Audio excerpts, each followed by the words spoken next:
everybody. I hope you had a lovely weekend. Welcome to the new week.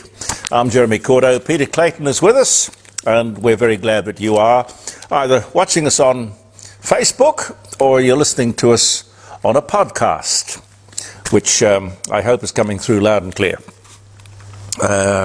Happy birthday if you're having a birthday before we get on to the events of the day, and boy, we've had a few.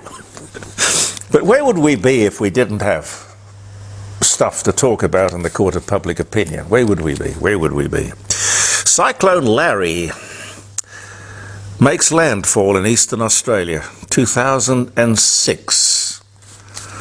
There have been so many cyclones, I can't really remember Larry, but it destroyed most of the country's banana crops. It did terrible damage. But, you know, you pick yourself up and you dust yourself off, particularly people on the land, quite used to overcoming adversity. 2006. Oh, Vera Lynn. I loved Vera Lynn. She died in 2020, and I think she was 100 and something, I can tell you. She was over 100. She was born in 1917. Lady or Dame Vera Lynn, British popular music artist. The Faces or the Forces sweetheart, they called her. We'll Meet Again, The White Cliffs of Dover. Born in London this day in 1917. David Warren, Australian scientist and inventor. And boy, we are good at this invention stuff. He invented the flight data recorder, the cockpit voice recorder, the black box, which of course is not black, it's actually orange, if you have seen one. He died in 2010, but he was born in 1925, an Australian invention. I know there were people in the medical world who were looking to put the technology, the black box technology, into operating theatres. Not so much to accuse people when things went wrong, but just basically to find out what went wrong. But unfortunately, the medical profession didn't want a bar of it. Make of that what you will.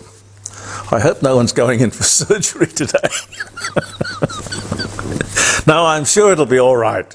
It'll be fine. It'll be fine. Malcolm Fraser, whose picture hangs over there in an interview we did with him on 5AA. I can't remember how long ago it was, but Malcolm was born 1915.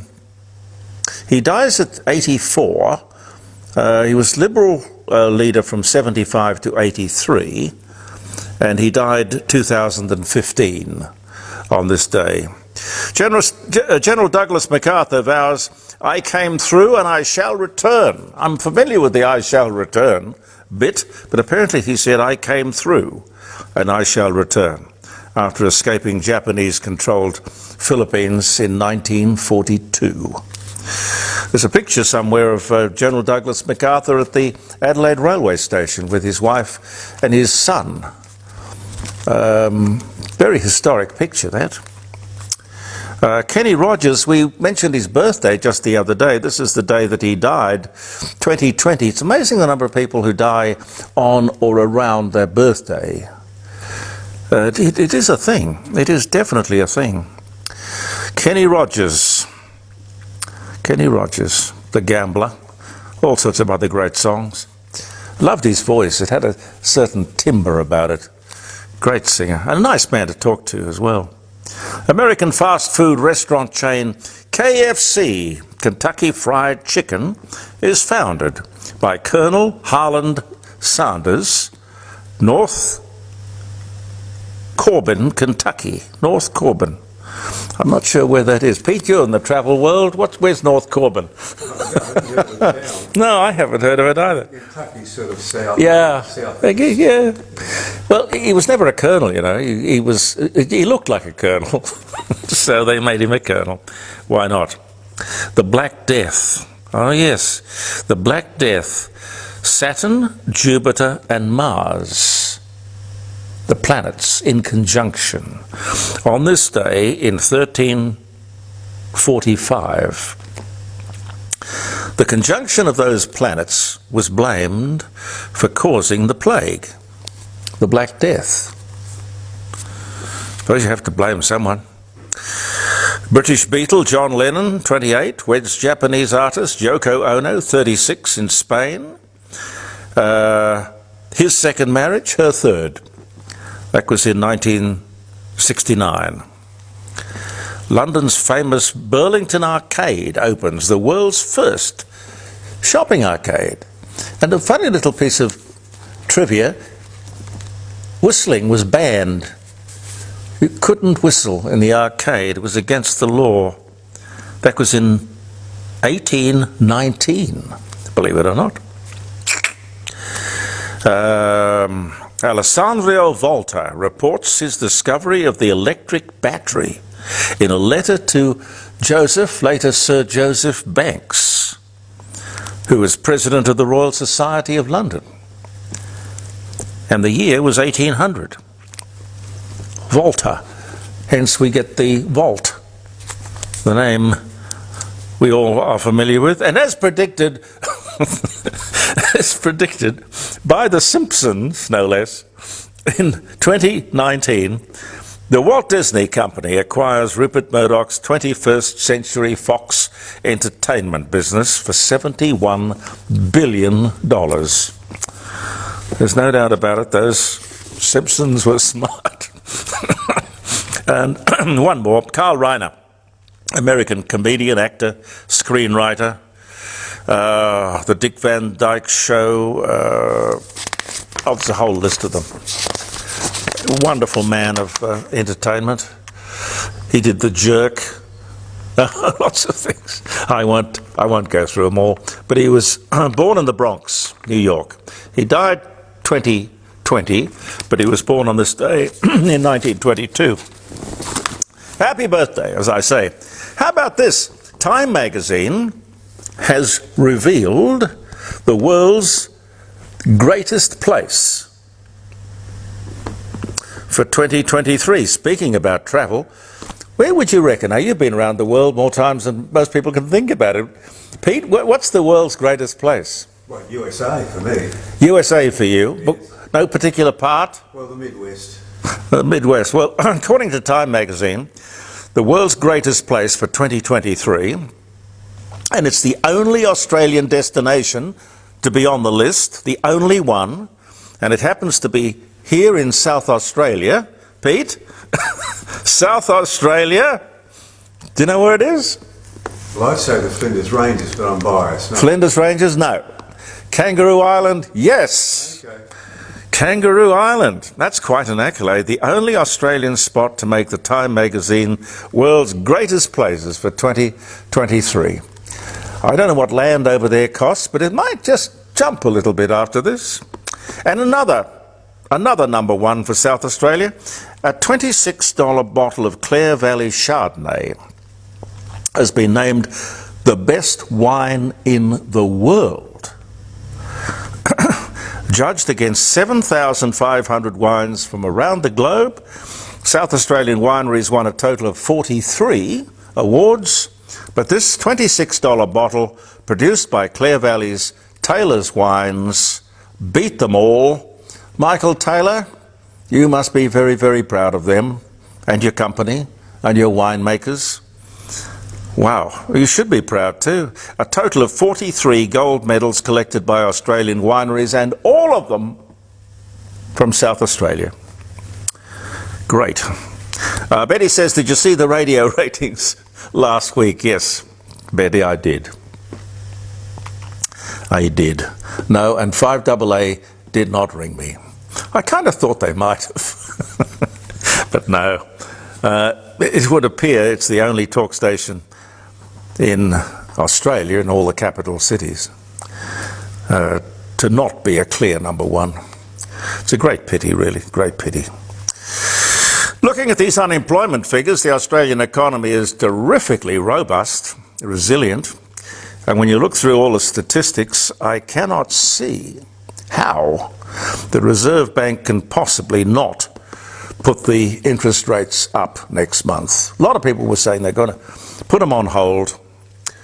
But when you add into that mix what's going on in the banking world, I think we have to expect that the Reserve Bank will be very cautious about another interest rate rise, but they've got to do what they've got to do.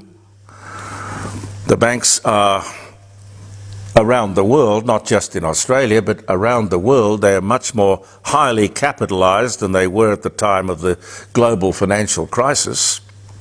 I would think their lending practices and policies would be a lot more cautious, a lot more conservative. All of these are very good indicators that we will not have any major trouble in the financial world, fingers crossed. But the Reserve Bank here in Australia would not want to exacerbate things by putting those interest rates up without an awful lot of thought, consideration. Let's talk about that press club lunch in Canberra last week. Wednesday, I think it was. The worst deal in all history.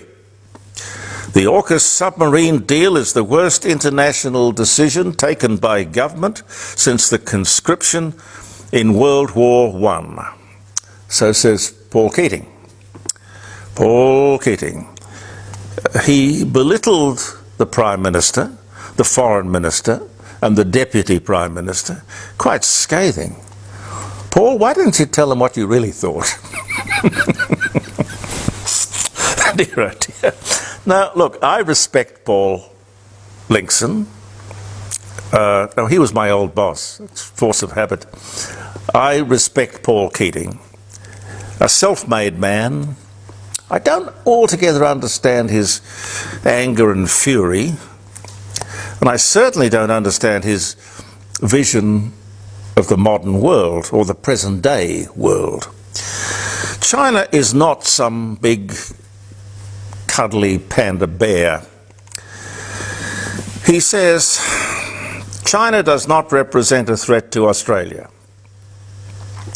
He ignores the Spratly Islands. He ignores the sabre rattling, the biggest military expansion since World War II, the Chinese warships lurking off the coast of Australia, the trade sanctions against us, the treatment of the Uyghurs in China, the bullying of Chinese students here, and we know about it in Adelaide particularly. No, they are behaving, the Chinese, in a very belligerent way, which would give any reasonable person cause for concern. Now, he had his go, Paul Keating, the highest office in the country, but he certainly let fly at the press club. I thought it was kind of, I don't know, undignified. Another word that came to mind was bitter. I think he's probably suffering from relevance deprivation, but probably he's like a lot of people in the Labor Party, not all, but a lot. He's behaving like a bully. But then again, he always was a bit of a bully. He was arrogant. I remember as Treasurer when he brought in that fringe benefits tax, ordered to do so by someone, I think, the unions, jealousy, envy. He said to me in a radio interview, he said to me, I'll get the words exactly, he said to me, when I was talking about these people in the restaurant trade who'd probably be out of work because of this tax, and I had a restaurant at the time, which I made mention of, but he said, I would rather have people moving paper around a dole queue than moving plates around a restaurant. We are better than that. Well, some of the finest people I've known in my life have been waiters and waitresses. I'm sorry, I think that's a very snobbish thing to say. I think Paul's a social, political, and cultural snob who collects very expensive French clocks. He was most disparaging about the left of his party, Anthony Albanese and Penny Wong, and I must say they handled his remarks with dignity, great dignity. But it's largely cause and effect, and we shouldn't forget that. I'm talking about all this stuff with regard to China. It's almost paranoia. We helped to create modern-day China. China would not be such a problem except largely for the people, including Australia, who signed this Lima Declaration. This is where we all agreed, all these countries got around a table and agreed to shift manufacturing from first world countries to third world countries. China being one of those, a big one. At the time we signed, or more correctly Gough Whitlam signed us up to that declaration, China was basically a peasant economy. Basically a peasant economy. More likely to ask for aid than anything else. China didn't get to where it is today without a lot of hard work and a lot of help from countries like Australia. Please, cause and effect. Understand where it all began. Understand we have to take some responsibility for the monster that we helped create, if, and I say it again, if China is a monster. Just let's remember how it all began. A question, Pete, you might know this. What was the rock band, the rock group that Paul Keating used to manage before he got into politics? Do you know he was the manager? No, I didn't. He did, yeah. Have a think about it. No doubt somebody will message me with it. Somebody will remember. You don't know? No, I do remember, yes. Oh, okay. We'll see if other people want to research it or maybe spontaneously know it, I don't know. On the subject of the submarine deal, it's interesting how the media is treating Anthony Albanese, Defence Minister Richard Marles, and the government generally over the whole thing. It's forensic demand for explanation. Explain. Details. Why do we need to spend $368 billion? Why do we need 8 submarines? Who is going to crew them? Will there be Americans? Will we have Australians on American subs? What about Taiwan and the implications for Australia and those atomic submarines if China invades Taiwan? Questions. But when it comes to the voice, the Aboriginal voice to Parliament, the Prime Minister is given a dream run. He asks us to trust him. Just vote yes. Nothing to worry about. Nothing. I'll give you the details later. And the media gives him a bit of a wink and a nod and moves on. No, please explain. No close questioning. No forensic searching of the ins and the outs. No. Why, I wonder? Why? The proposed referendum should be subject to the closest scrutiny. Changing the Constitution is much more important than military procurement that goes forward 50 years. Something there just doesn't quite add up. I remember, just quickly before I leave you, one question we asked some weeks ago. It must be at least 3 weeks ago. I asked, why doesn't somebody take Putin to the International Criminal Court? He is an established war criminal. There's certainly enough evidence there, prima facie. Well, I see over the weekend somebody has. Somebody has.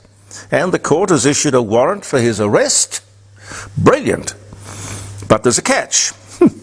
Like the United Nations, where the bad guys have the same right of veto as the good guys. That's over anything and everything, by the way. It seems the International Criminal Court is very much the same. They can't touch you unless you are a signatory or a member to this treaty. And guess what? Russia is not a signatory. Neither is America, neither is China. A lot of people haven't signed that one. I wonder what they're frightened of. The whole exercise was probably expensive but quite meaningless, with the other interesting thing being that when Putin started this war, it was because he wanted less NATO countries breathing down his neck, and he was worried that he was going to find his nearest neighbour signed up to NATO. Now, his behaviour is only going to get him more, because Finland and Sweden, these are two countries, very strategic countries for Russia, who have announced they are really keen to join that club. So Putin, through his behaviour, has got not less NATO, but he has in fact got more NATO around him. Thank you very much for viewing, ladies and gentlemen, the Court of Public Opinion. Pete and I will be back. Have a great day. Believe in yourself. I'm Jeremy Cordeaux. Thank you for viewing.